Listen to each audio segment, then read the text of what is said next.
Balik sa PBA, inamin ni CJ Perez na kulang sa enerhiya at pagiging agresibo ang San Miguel Beer sa Game 4 ng Philippine Cup Finals na nagresulta sa 110-87 na panalo ng TNT. Ngayon nakatutok ang Beermen sa pagbawi sa crucial Game 5. Ang ibang detalye alamin sa aking eksklusibong pag-abante.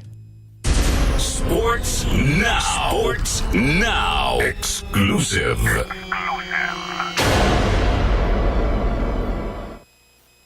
Aminado si CJ Perez nakapos sa enerhiya at pagiging agresibo ang ipinakita ng San Miguel Beer matapos sa mabigat na pagkatalo kontra TNT na nagtabla sa PBA Philippine Cup Finals sa 2-all.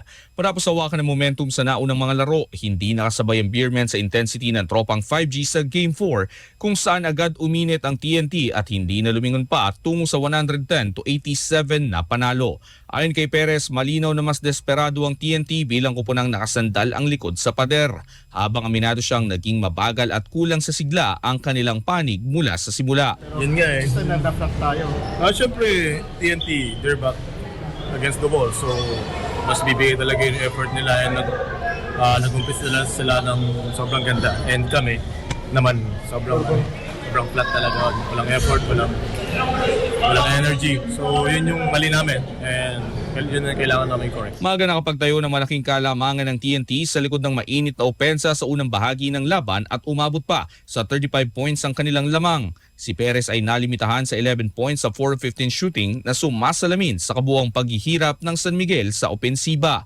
Ngayong best of 3 na ang serye, iginit ni Perez na hindi komplikadong adjustments ang kailangan kundi pagbabalik sa dating tatak ng Beermen pagdating sa effort at energy. Para sa kanya, iyon ang malinaw na nawala sa Game 4 at siyang dapat maibalik sa susunod na laban. Actually, effort lang talaga eh. Effort, energy, and willingness to win talaga. Yun talaga yung ano eh. Kasi yun yung nawala ngayong araw.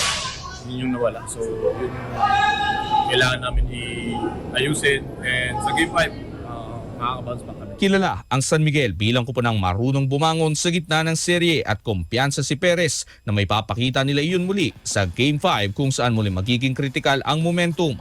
Sa paghihigpit ng finals, malinaw ang mensahe mula sa kampo ng Beermen. Hindi X and O's kundi puso at lakas ng loob ang magdidikta kung sino ang aabante sa liga ng mga bida.